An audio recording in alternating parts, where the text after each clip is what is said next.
Linked to a crash that killed a young mother is out of jail this morning. Yeah, 5 workers at that bar are facing charges in the case. David Gonzalez joining us from South Houston with more on that.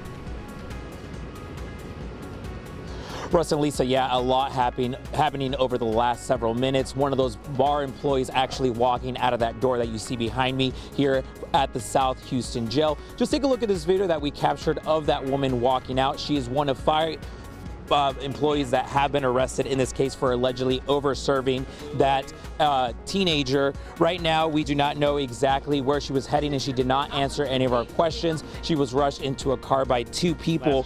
Those 5 employees were all taken into custody yesterday for allegedly serving 19-year-old Erick Hernandez over a 6-hour period. Investigators say surveillance video from inside the Servi Car L3 bar shows Hernandez never showed ID and was served more than 12 alcoholic drinks, including 3 tequila shots. Footage shows employees even drinking with Hernandez. As we told you, Hernandez allegedly got behind the wheel minutes later and crashed head-on into an SUV, killing 23-year-old Taylor Phillips.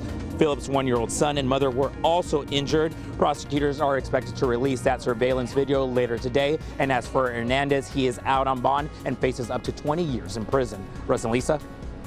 All right, thank you, David, very much for following some